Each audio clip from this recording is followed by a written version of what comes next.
Hola, buenos días. Buenos días. Buenos días.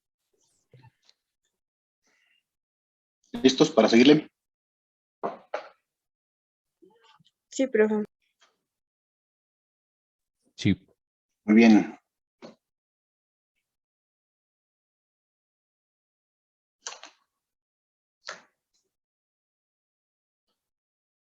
A ver, cuénteme, sujeto, objeto, tasa base, tarifa, ley del IVA.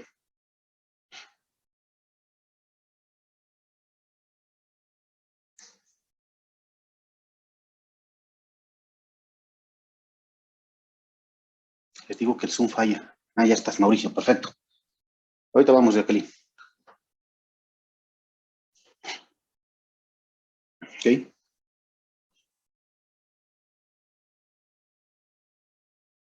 Ujú. Ok.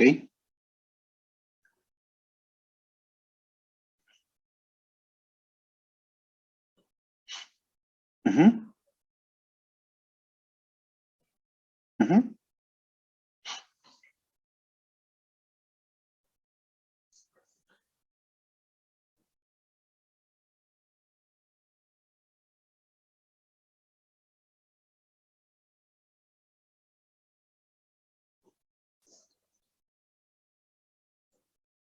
Ok.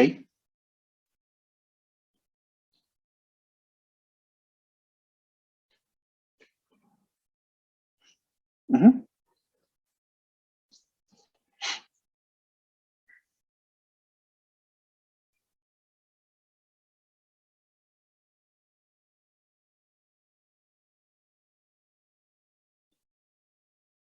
Ok. Gracias, Mauricio. Eric, ¿quieres agregar algo? Sí, profe. Yo tengo en sujetos, por parte del artículo 1, dice que estas están obligadas al impuesto al IVA, que son personas físicas y personas morales, siempre y Ujú. cuando estén en territorio nacional y realicen actividades económicas. Como objeto, estas deben de estar sujetas a actos o actividades que son las siguientes. Uno, que enajenen bienes. Dos, que presten servicios independientes. Tres, que otorguen el uso o goce temporal de bienes. Y cuatro, importen bienes o servicios. Como base, encontré que es la que la ley señale en cada acto. De manera general, se puede decir que la base es el valor de cada operación. Y como tarifa, igual encontré lo mismo que mi compañero, que es la tasa del 16%. En esta tasa el consumidor no paga gravamen y se aplica a ciertos bienes y servicios, como por ejemplo libros, revistas, medicina, alimentos procesados, como lo decía, los chicles, fertilizantes, por mencionar algunos. También está el exento del IVA, donde aquí va a entrar como ejemplo la venta de casa habitación, el suelo, servicios de enseñanza y arrendamiento. Ok, perfecto.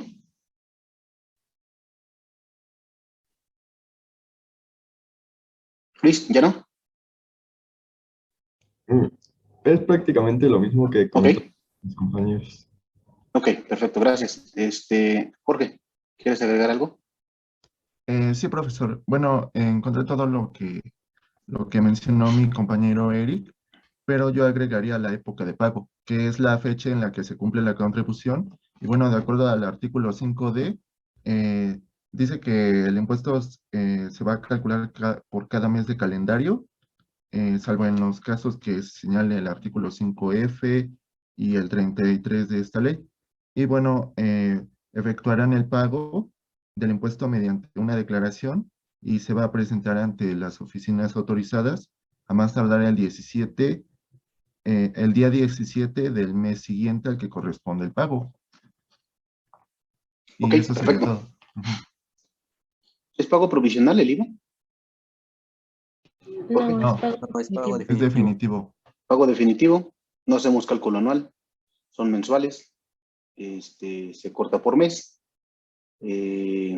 comparamos el trasladado con el acreditable y determinamos si existe un impuesto a cargo o un impuesto a favor. Suena simple, tiene su chiste el IVA, por supuesto, no es así como tan platicadito como se los digo, ¿no?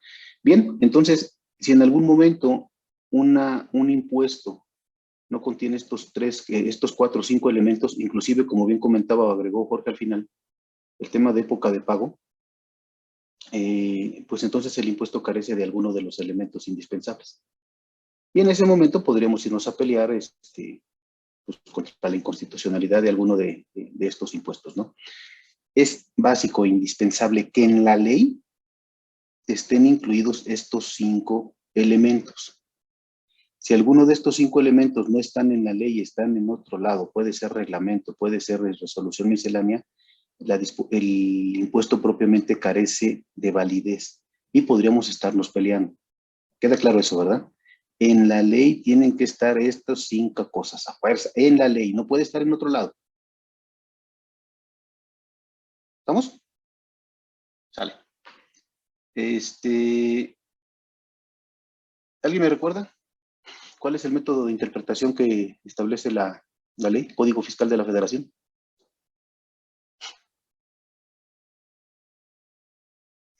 Lo vimos ayer.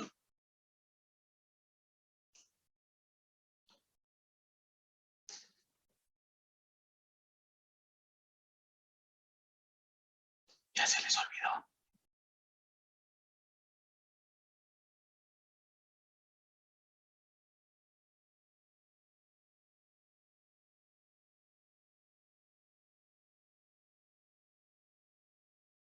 Bien. Lisbeth. Gabriel. Anaí. ¿No? Profe, es que creo que eso sí no lo vimos ayer. De hecho, estaba revisando mis apuntes. Y ¿No lo bueno, en comenté? la presentación que ¿O ahí nos quedamos? ajá, nos quedamos en la parte de elementos de contribución, que fue hasta ahí donde vimos, pero no, eso no me acuerdo que lo haya mencionado el día de ayer. No me digas. Estoy confundido de grupo. Yo creo que sí. Sí, ¿Aquí porque nos quedamos? empezamos a ver lo que, bueno, las obligaciones de contribución, Ajá. que ahí fue donde mencionamos, bueno, mencionó lo de los principios. Ajá. Vimos el artículo 31, vimos lo que es la obligación, la relación tributaria, ¿o es Ajá. eso a Ajá. lo que se refiere? No. Después de ahí vimos bueno, ya habló específico de cada uno de los principios Ajá. y las jerarquías del orden, ¿no? Que veíamos. Ya. Justo es aquí mismo. Coincido, pero es aquí mismo, fíjense. Artículo 5, elementos de las contribuciones, Código Fiscal de la Federación. Las disposiciones fiscales que establezcan cargas a los particulares y las que señalan excepciones a las mismas, así como las que fijan las infracciones y sanciones, aquí está el punto, son de aplicación estricta. Ok, de acuerdo. ¿Sale? Las disposiciones fiscales, y era lo que yo les comentaba ayer, en estricto sentido, de acuerdo con lo que establece el propio artículo 5 de Código, la lectura que nosotros hacemos de una disposición así debemos de aplicarla.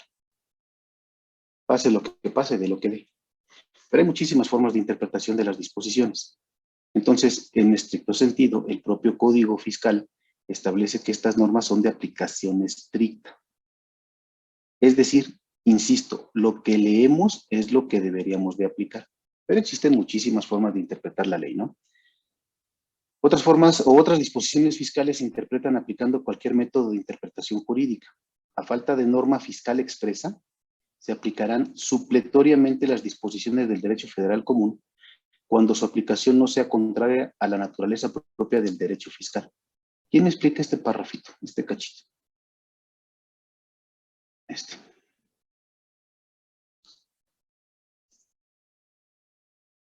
A falta de norma fiscal expresa, se aplicarán supletoriamente las disposiciones del derecho federal común cuando su aplicación no sea contraria a la naturaleza propia del derecho fiscal. ¿Qué le cachan, muchachos? Profe, ¿no es parte de lo que estábamos viendo ayer? Que cuando no lo dice tal cual tenemos que buscar en todas partes, Así es. fundamentos y demás. Inclusive nos podríamos ir a otras leyes que no sean necesariamente fiscales para poder entender, pudiera ser la definición. De hecho, hay algunos abogados comentan que las leyes fiscales no son diccionarios. Perdóneme, bueno, aterrizándole a la ley, las leyes de manera general no deberían de ser diccionarios, porque siempre lo que nosotros decimos, oye, es que no me dice qué es ingreso, y como no me dice qué es ingreso, pues ya no hago nada, ¿no? No, a ver, espérate, vamos a tratar de hacer una interpretación general, armónica, donde podamos ir a buscar en otra disposición, que no sea contraria a la disposición que estamos aterrizando, qué pudiera ser. ¿Me siguen, verdad? Entonces, hay que buscar, como yo les decía, hasta debajo de las piedras, que nos pueda ayudar a tener una conclusión clara sobre algún punto que estemos revisando. Solo de manera de resumen. Ya cuando les pase el material, ustedes lo revisan con mayor detenimiento. Pero, empezando aquí. Interpretación estricta. Combinación de dos métodos. Atiende al significado gramatical y conceptual. No introduce hipótesis con la finalidad de descubrir la intención del legislador. Lo que leemos es lo que aplicamos. Aquí dice, significado gramatical y conceptual. Sé que es más legal esto, muchachos, pero se vuelve importante al momento de hacer la lectura de las disposiciones fiscales, ¿sale? Ya nos meteremos a lo fiscal, que es lo que les apasiona y que por eso están aquí. Ajá. Solo aplica a los elementos esenciales de las contribuciones y las relativas a las infracciones y sanciones. No quedan comprendidas dentro de este método las disposiciones secundarias como las relativas a los requisitos, trámites y registros. Cuando yo hago una interpretación estricta de la disposición fiscal, me quedo con lo que dice la ley. No voy a ir a buscar en otro lado, no voy a ir a ver qué más dice. ¿Sale? ¿Sale? ¿Está clarito? Interpretación estricta, me voy a una interpretación literal. Significado gramatical de las palabras. Por atender exclusivamente al aspecto gramatical, olvida que las normas jurídicas poseen también un significado lógico-conceptual, por lo que da lugar a confusiones. Y aquí hay unos ejemplos. Si yo hablo de asiento, puedo referirme a un asiento contable, pero también me puedo referir a un mueble. ¿Están de acuerdo? Es un significado gramatical de la palabra. Obviamente, si yo estoy leyendo asiento y estoy viendo una norma contable, pues sabemos a qué nos referimos. Otro ejemplo, persona moral. Conjunto de dos o más personas físicas. Sujeto con acciones bondadosas. Si se fijan, gramaticalmente es exactamente la misma palabra, pero tenemos dos significados o dos formas de poder leer esta interpretación. ¿Estamos? Entero, completo o entero de pago. Entonces, y lo que les quiero transmitir con esto, que en ocasiones nosotros vamos a hacer una lectura de la ley. Y en esta lectura de la ley, obviamente tenemos que atender a esta interpretación de lo que estamos leyendo. Si es una interpretación estricta o es un tipo de interpretación literal. ¿Cuál es la interpretación lógica conceptual? Pretende descubrir el espíritu de la ley. Yo lo que les quiero transmitir es que hay muchas formas de interpretar las leyes. La que la autoridad fiscal en ocasiones va a querer que apliquemos es esta de aplicación estricta y no hay que buscarle más. Lo que dice es lo que aplicamos, pero en ocasiones no es tan funcional, porque vamos a ver varios ejemplos cuando vayamos avanzando en el semestre, que muchas veces lo que dice la disposición no es lo que quiso decir el legislador. Entonces, por eso tendremos que atender a interpretaciones distintas. Ejemplo, esta que les comento, interpretación lógica conceptual. Pretende descubrir el espíritu de la ley, busca el pensamiento del legislador. Vemos que ese pensamiento en ocasiones se queda en pensamiento, pero nunca lo aterrizaron en la letra. Pero así salió la ley. No podemos hacer gran cosa. Resulta de gran utilidad para llegar a descubrir el verdadero sentido de la norma jurídica. No hay mejores, ni buenas, ni peores interpretaciones. Lo que hay son formas de interpretar las disposiciones y hay que atender cuál es la que en el momento que estemos nosotros haciendo una lectura, pues nos conviene más hacerla. ¿Sale?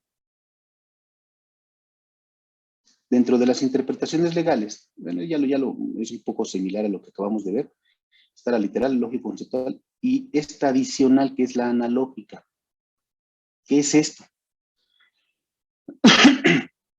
Consiste en aplicar a una situación de hecho no prevista en la ley, la norma jurídica aplicable a una situación similar, que sí está prevista en dicha disposición.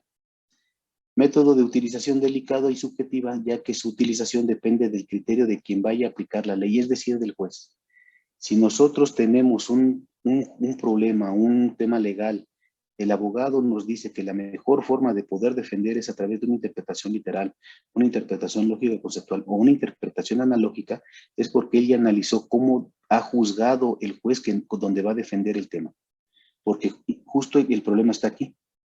Es un tema o es una utilización delicada y subjetiva, ya que su utilización va a depender del criterio del juez que ha estado resolviendo este tipo de casos, obviamente que estemos atendiendo, ¿no? Injusto y no adecuado, y es un hecho idéntico o no, lo es. Entonces puede ser que por un concepto de analogía, digamos, o el juez resuelva de manera similar como resolvió algo parecido en tiempo atrás, pero no necesariamente es el mismo de fondo. Por eso se vuelve tan riesgoso. ¿Sale? Es de abogados, muchachos. Eso no implica que no en algún momento nosotros cuando vemos ley fiscal, por supuesto que interpretamos, por supuesto que hacemos lectura, pero en todo momento y en toda ocasión siempre hay que tener nuestro abogado de confianza para ver si la lectura, la interpretación que le estamos dando a la ley es la más adecuada o es la correcta. ¿Sale? Hecho imponible, objeto, hecho hacer, hecho no hacer. En la ley del IVA, ustedes ahorita ya lo mencionaron. La ley del IVA es una de las leyes que lo que grava son actos. Hay actos de hacer y de no hacer. Y hay actos que pueden estar grabados y hay actos que pueden estar exentos. Aterrizándole en la tema y en la materia del IVA, ya mencionaron tasa del 16, tasa del 0, tasa exenta. ¿Qué pasa con los no afectos, muchachos? ¿Qué es eso de no afectos en materia de IVA? ¿Alguien sabe?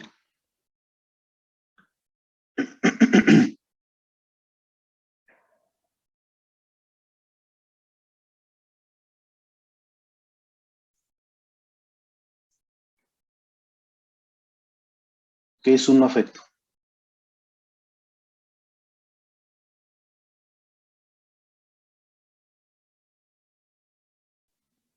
Profesor, ¿Mande, María? ¿no son los que están a tasa 0%? No. La tasa 0% es un... Híjole, no es exactamente lo que voy a decir, pero es más o menos para que lo tengan en cuenta. Es un tipo estímulo, pero no es estímulo, en realidad es un beneficio que se otorga a través de la ley del impuesto al valor agregado a ciertos productos con el afán de que no encarezcan, pues obviamente el producto. Ejemplo, todo el tema de alimentos, no preparados, Artículo 2A de la ley del impuesto al valor agregado les va a hablar de todos aquellos artículos que estén exentos. Otro beneficio que tenemos, por ejemplo, es todo el tema de exportaciones que están en el 29. Entonces te dan ese beneficio o ese tema para poder ser un poco más competitivos o no afectar el tema de economía cuando se trate de productos básicos. Recordarán que, bueno, no sé si hayan escuchado, todo un tema muy político en todos los partidos es el tema del IVA en medicinas. Nadie le ha querido entrar al tema y nadie creo que le vaya a entrar porque finalmente es un tema completamente político. Entonces, el tema de no afecto no necesariamente tiene que estar ligado con el tema de tasa 0%. Tampoco con exento. ¿Sí queda, María? Vale. Sí, profesor, gracias. No, por nada. ¿No afectos, muchachos? A ver si con esto queda. Ejemplo, hecho imponible en la ley del IVA. Ya lo habían comentado ustedes también. Están obligados al pago del impuesto al valor agregado establecidos en esta ley las personas físicas y morales que en territorio nacional realicen los actos o actividades siguientes. Enajenen bienes, presten servicios, otorguen el uso o goce de bienes, importen bienes o servicios. ¿Cuál es el hecho generador del impuesto al valor agregado? cuando se realice este acto o actividad. Estos 4. Pero siempre y cuando se realicen en territorio nacional. Si tengo una operación de enajenación de bienes que no se realiza en territorio nacional y que se realiza en aguas internacionales, no es sujeto del impuesto al valor agregado. Un acto o actividad no objeto de la ley es que esté realizando alguna de estas actividades fuera del territorio nacional o esté realizando alguna otra actividad que no tiene que ver con enajenación de bienes, prestación de servicios, uso o gozo o importación de bienes. Es un acto que está fuera de la ley del impuesto al valor agregado. ¿Tiene efecto fiscal o no? No. Porque no es acto. Así de simple. Bueno, a partir de 2022, todos estos no afectos, o todos estos actos no afectos en la ley del impuesto al valor agregado van a tener efecto, porque se van a estar incluyendo en la determinación del factor de acreditamiento, muchachos. ¿Saben? Es modificación para el año 2022, que estos actos no afectos sí los debemos considerar en la determinación del factor de acreditamiento, por lo tanto, el total del IVA acreditable no será acreditable. ¿Sale? Entonces, tiene su importancia. Por supuesto que estos actos no afectos van a tener alguna afectación en la determinación en el impuesto al valor agregado acreditable. Y obviamente en el impuesto que estemos determinando para pagar. Ya lo veremos a lo mejor con un poco más de detalle si nos da chance el tiempo. ¿Dudas?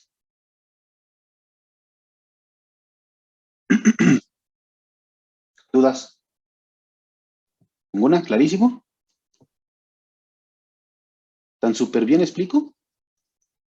Lo voy a revisar y lo voy a corroborar en el examen. ¿Mande? Yo no entendí bien lo del afecto.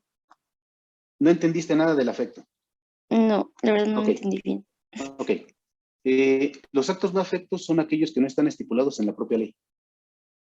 Es decir, que no hiciste una enajenación, que no prestaste un servicio, que no hiciste un uso goce o que no importaste.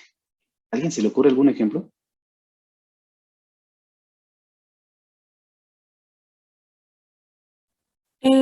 Podría ser, bueno, hace un tiempo era lo de las plataformas digitales, por eso tuvieron que hacer una reforma, ¿no? Podría ser que fuera un acto que no estuviera considerado en la ley y por no estar considerado en la ley hasta antes de junio, bueno, hasta antes de 2020, podría haber sido un acto, un buen ejemplo. Coincido contigo. Después de 2020, por supuesto que ya está grabado y hay un capítulo específico para economía digital en tema de IVA y renta, ya está grabado. Pero sí, coincido, puede ser un buen ejemplo. Sí, Jorge. También podría ser las exportaciones. Ok. ¿Cómo lo verías? Como un acto que no está estipulado en estas 4 actividades. Ajá, que no se ha estipulado. Porque, bueno, sí viene una parte hasta el último, pero no dice que se va a cobrar el impuesto en el Sí se artículo cobra, pero sabes que esa tasa cero. Porque obviamente lo que Ok. quiere el gobierno que es beneficiar a la economía mexicana para que cuando saques los productos al extranjero, pues no tengan ese valor adicional del 16% y sea más competitivo el que tú saques productos de exportación. Y en realidad, esa exportación, ¿qué es, muchachos? Una enajenación. Entonces está grabada desde la parte de la enajenación. En caso de que sea producto, ¿sale? En el 29, ustedes van a encontrar un resumen de que todas las actividades, enajenación, prestación de servicios, uso, goce y obviamente derivado de la enajenación, son esas actividades van a estar grabadas al 0% por disposición expresa del 29. Entonces es resumen de las 3 actividades primeras.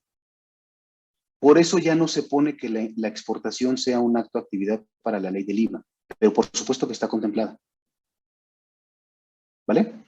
Pero no hemos contestado a Andrea. ¿Cómo podemos explicarle a Andrea cuál es un objeto? A ver si les hace sentido. El efecto cambiario, muchachos. La pérdida y utilidad cambiaria. Si ustedes coinciden conmigo, bueno, a ver, ¿quién me explica la pérdida cambiaria o la utilidad cambiaria? ¿Qué es eso? Ya lo saben, pues, pero explíquenme. Sí, Mauricio. No.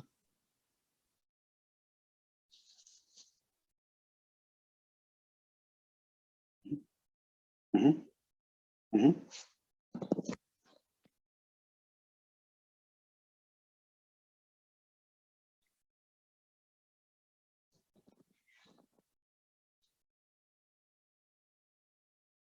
Ujú, ujú, ujú.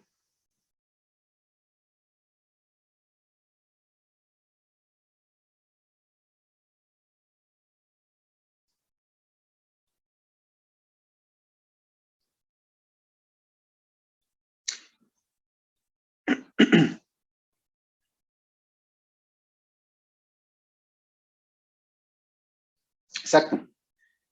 Andrea, a ver si con esto queda el ejemplo.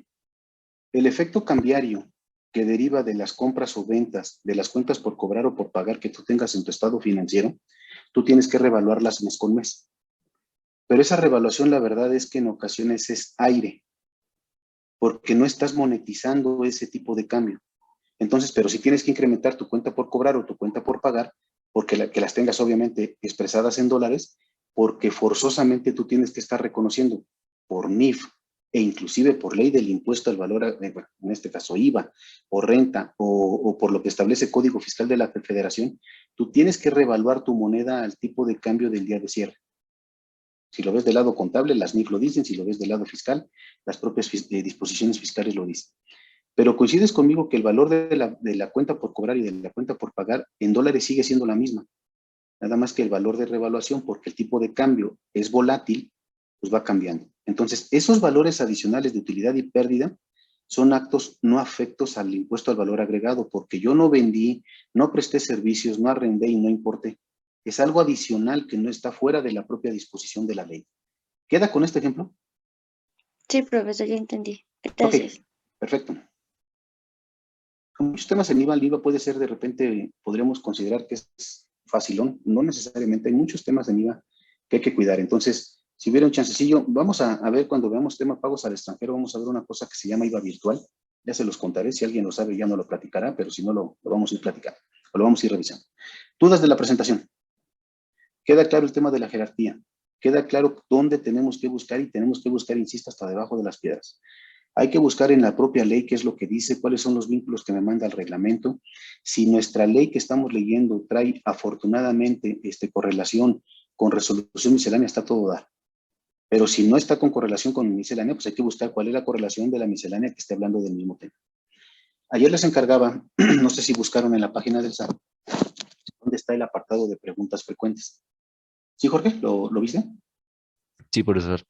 Cuéntanos. Bueno, cuando uno entra al SAT, bueno, pues realmente yo entré, ve que está la interfaz, ¿no? Y lo que en la parte superior, en la esquina superior derecha, ahí hay iconos. En el penúltimo hay uno que dice ayuda. Yo le presioné ahí y ya dice ayuda del portal. Y el otro, la sección dice preguntas frecuentes. El otro dice videos de ayuda y otro dice buscar en ayuda. Así Pero, es. ajá, yo también, bueno, he hecho pues igual, ¿no? Investigaciones anteriores y me aparece, ¿no? En el lado central la información, pero en el lado derecho está como como una columna pequeña y también ahí dice preguntas frecuentes y ahí también aparece. Entonces, ahí me Perfecto. aparece. Entonces, inclusive si en la propia disposición que estamos leyendo ya vimos el reglamento, ya vimos la resolución miscelánea y no nos queda claro, hay que ir a ver este tema de preguntas frecuentes donde el contribuyente le preguntó a la autoridad y la autoridad contestó. Desafortunadamente, las respuestas de las preguntas frecuentes no son las más exactas, porque a veces ustedes van a encontrar una pregunta que respondieron donde dijeron sí y en la siguiente dicen que no. Inventar X tema, ¿no? Entonces, la materia fiscal se vuelve rica o se vuelve interesante por todo este análisis que tenemos que estar haciendo. No hay verdades absolutas en esta materia, muchachos. Me he encontrado opiniones donde yo he dicho si es deducible y llega otra firma y dice que no es deducible. Va el cliente y dice voy a ir con un tercero a ver qué me dice el tercero y pues bueno, ya tendré yo cliente contribuyente la toma de la decisión sobre la operación que estoy juzgando. Pero esto, insisto, no quiere decir, hay que estar, pues, por supuesto, empapados en la materia, estructurados en nuestras opiniones, que nuestra opinión tenga un sentido jurídico y que tenga un sentido de razón lógica sobre por qué decidimos o por qué optamos por llegar a X conclusión. ¿Es acreditable la operación o no, el IVA que estamos analizando? Entonces, es lo que vuelve interesante este tema. Ahí tiene las formas de interpretación, lo subo en el Classroom cuando lo tenga. Espero crearlo ya en estos días para poderles mandar la clave y ya lo puedan ustedes estar consultando el material y que vayamos subiendo todo lo demás. La idea es que yo le vaya subiendo algunas lecturas anticipadas de los temas que vamos a ir viendo, obvio, para que lo vean, vengan con preguntas ya más concretas y con la idea del tema que vamos a estar revisando. ¿Estamos?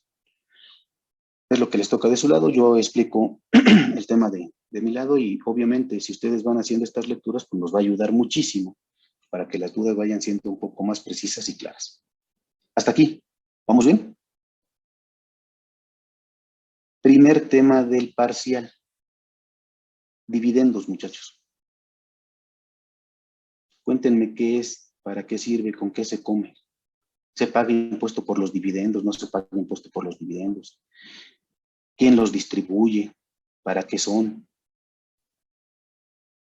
Lo que sepan, lo que se les ocurra, lo que hayan entendido, cómo se trata contablemente. Legalmente, cómo lo documentan. Manera general, ideas.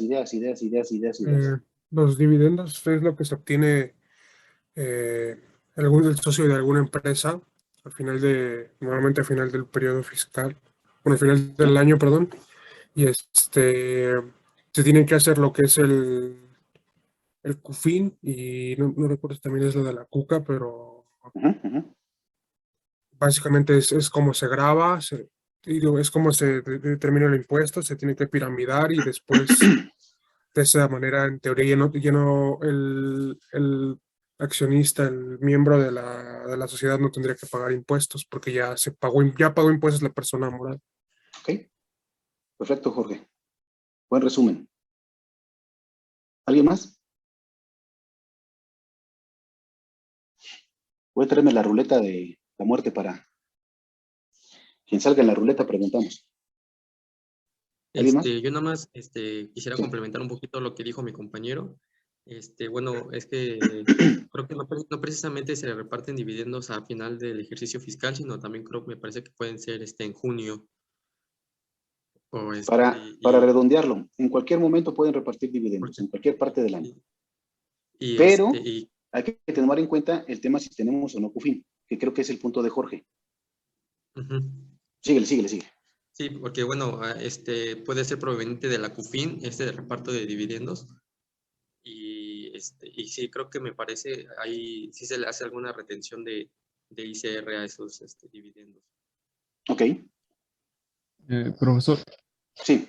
Sí, tengo entendido que para que no pague impuesto esta repartición de dividendos, tiene que venir de una cuenta creada desde ejercicios anteriores para que se pueda retirar desde ahí. En caso de que no sea así, sí pagaría impuestos. ¿De acuerdo? ¿Alguien más quiere agregar algo?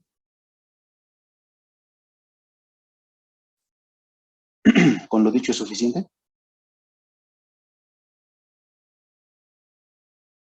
Un dividendo, muchachos, es en realidad un retiro, si coinciden conmigo, es un retiro de utilidades, ¿no?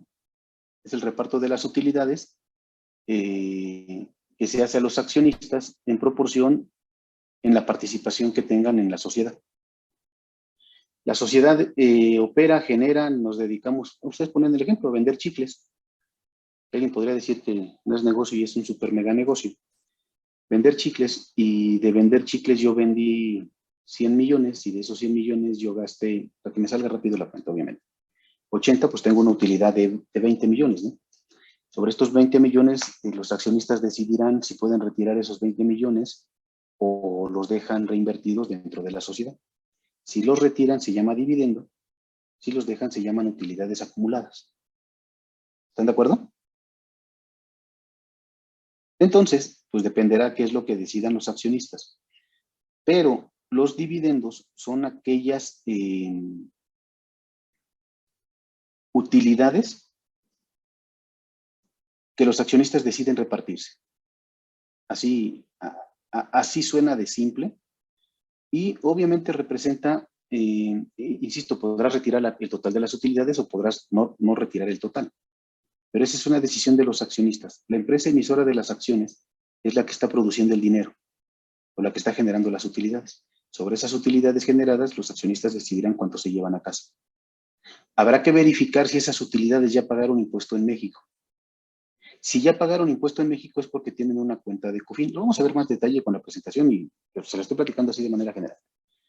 Si ya pagaron impuesto en México es porque la empresa tiene una cuenta que se llama COFIN, que es la cuenta de utilidad fiscal neta. ¿Estamos?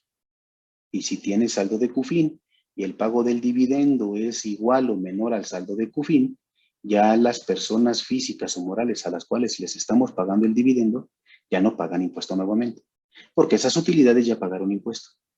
Y un principio constitucional es que no deberías de estar pagando impuesto más de una vez por el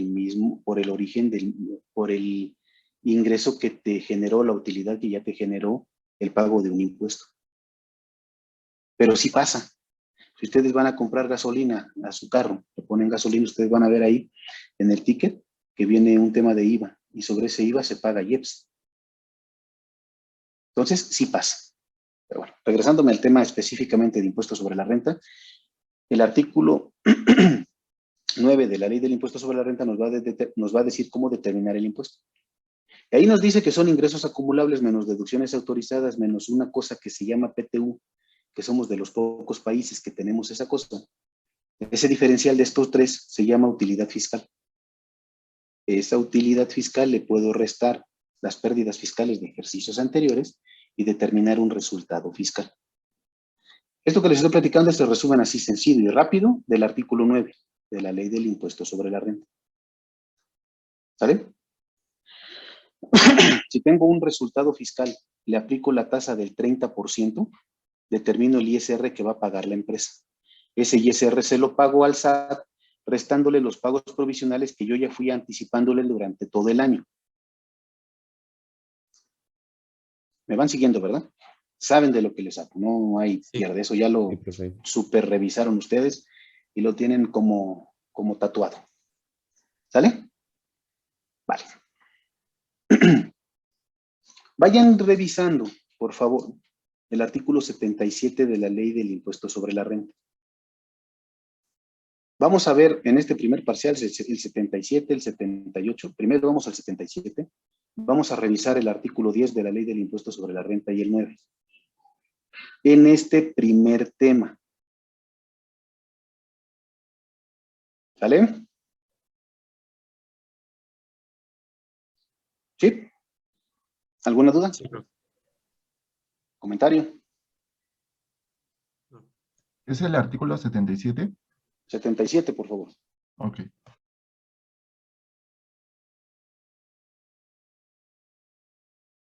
A ver, todavía nos da tiempo de ver un poquito de la presentación, nada más como para entrar en calor, ¿sale? Ustedes me dicen si la logran ver. Sí. Sí, ¿La ven? Ok. Obviamente también la voy a ir subiendo. Ya la revisaremos. Vamos a ver el marco legal. ¿Qué es la UFIN? ¿Qué es la COFIN? ¿Qué es la CUCA? Y temas de reducciones de capital, que es el segundo tema. Pero quiero sentarme nada más en UFIN y COFIN. En esta primera parte. ¿Sale? Marco legal. Desde el punto de vista corporativo, ¿qué es lo que dice la legislación? La Ley General de Sociedades Mercantiles es el ordenamiento legal que regula a estas sociedades. Esto para que se vea todavía. Vayan siguiendo. Regula estas sociedades, ¿cuáles? Pues desde el punto de vista corporativo, las sociedades en general que tengan algún fin de lucro, sociedades mercantiles. Y establece, entre otras, las reglas para el pago de los dividendos y las reducciones o reembolsos de capital. Entonces, la Ley General de Sociedades Mercantiles es la que me va a establecer desde el punto de vista legal cómo debo de actuar en el pago de dividendos, reducciones de capital y reembolsos de capital. Los que ya están trabajando, y no sé si les ha tocado meterse en el tema de las actas de asamblea, Pero hay muchísimas empresas que uno de sus talón de Aquiles, donde les duele el tema documental, es que no tienen actualizadas sus actas de asamblea. La empresa se constituyó en 1960, solo tienen el acta constitutiva y jamás volvieron a hacer ningún acta de asamblea. Y han pagado dividendos, han hecho reducciones de capital, pero entonces el tema legal es un área importante ahí, donde las empresas, me ha tocado ver muchísimas, que no tienen actualizado su expediente legal. ¿Vale? Se vuelve indispensable, porque este expediente legal es el que me va a dar la pauta para ver si el dividendo está bien documentado en un acta y aprobada por los accionistas. Y también verificar si esa acta está o no está validada con contabilidad. ¿Sale? ¿Sí? ¿Me van siguiendo?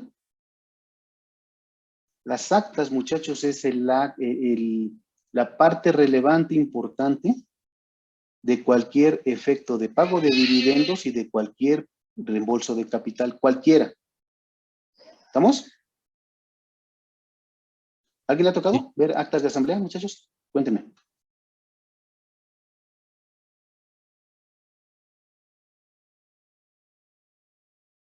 ¿A nadie?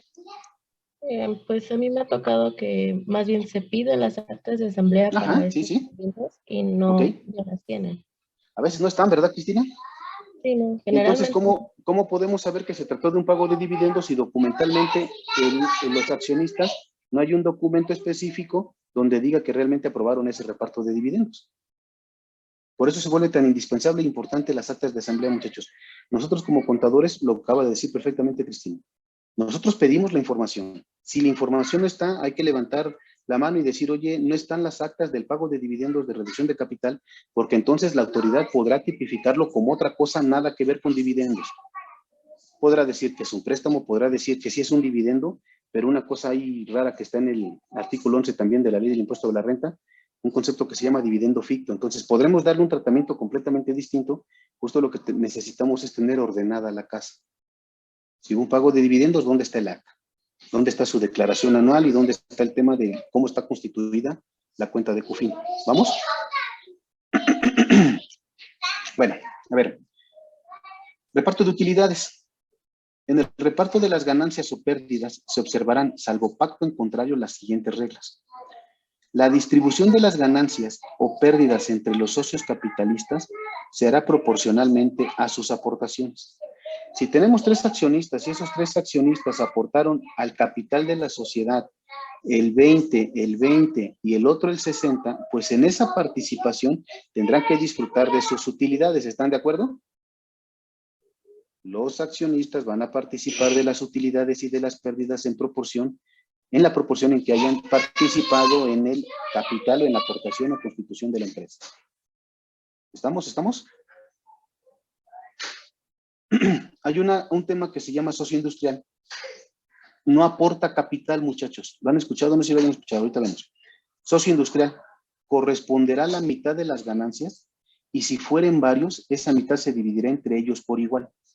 Resulta que nos encontramos a un Steve Jobs, cuate brillante, nada más que en su momento a lo mejor no tiene el capital, pero ustedes sí lo tienen. Nos unimos para constituir una empresa, nosotros ponemos el capital porque somos los adinerados y él pone la brillantez de su mente. Nos juntamos y hacemos una sociedad. Este socio industrial va a participar de la mitad de las ganancias independientemente de que no haya puesto un peso del capital. ¿Sale?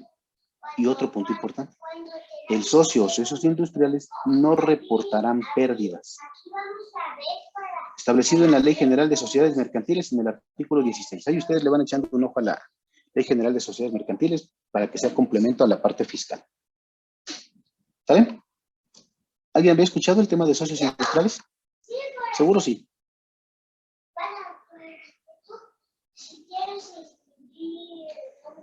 Me sigo un poquito más, con esta termino. Artículo 18 de la Ley General de Sociedades Mercantiles. Me habla del pago o reducción de capital por pérdidas.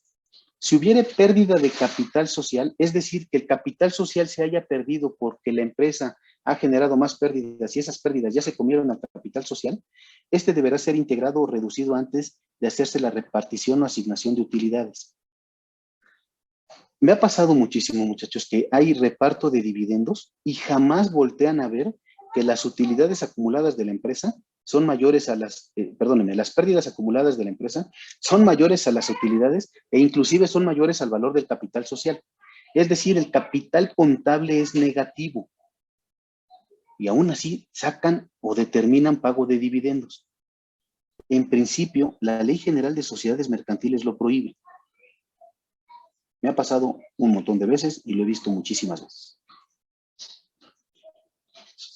Para iniciar con el tema, se vuelve indispensable que nosotros como contadores, como fiscalistas, tengamos la documentación soporte idónea. Insisto, a veces dicen, ¿sabes qué? Hay que construir o reconstruir la cuenta de CUFIN. Pues dame los papeles. ¿Y qué crees? Que las declaraciones se perdieron, no las tenemos, nunca le sacamos fotocopia. El archivo muerto se quemó, el archivo muerto se inundó y no tenemos información absolutamente de nada. Si no tenemos información de las declaraciones anuales para poder armar nuestro saldo de CUFIN, no tenemos las actas de asamblea donde nosotros podamos verificar que hubo un pago de dividendos, una recepción de pago de dividendos, recibimos o nos pagaron dividendos, hubo reducciones de capital, no vamos a poderle soportar a la autoridad fiscal esos saldos. Me ha tocado algunos casos donde hemos llegado a validar saldos de CUFIN, saldos de CUCAS en las empresas y terminamos el trabajo diciendo que tienen saldo cero, porque no hay información soporte. O la información soporte no es la final, o no es válida, o las actas de asamblea no están protocolizadas, muchachos, en aquellos actos donde se deba de protocolizar contra el notario. ¿Me van siguiendo? Vamos bien. Nuestro trabajo a veces, dicen, ¿sabes qué? Pues yo soy el contador y pues a mí eso, pues la acta me vale gorro. Pues también a lo mejor te vale gorro, nos vale gorro, pero sí hay que reportar la que no está. O sea, sí hay que levantar la mano y decirle al área legal, no están estas actas, o no están terminadas, o no son las últimas, o no están protocolizadas. Ese creo que sí es trabajo de nosotros. Y si alguien me preguntaría, pero es que no es tu área. Sí, pero es documentación soporte que vamos a necesitar para estructurar los saldos de CUFIN y de FUCA. ¿Sale? ¿Dudas antes de terminar? ¿Algún comentario final? Si voy muy lento, estoy repitiendo mucho cosas que ya saben, díganme, me voy más rápido y me voy más concreto al punto. No tengo tema. ¿Dudas? ¿Comentarios? ¿Nada? ¿Perfectamente entendido? Sí, profe. Bueno, ok. Profe. Mañana le seguimos. Sí, les encargo mucho, porfa, el 77. Léanlo con calma. Sí, Ricardo. Yo quería preguntarle algo, pero no del tema. Es que quería saber si tiene a Escobar Casimiro en su lista de alumnos. ¿Si tengo qué, perdón? A Escobar Casimiro.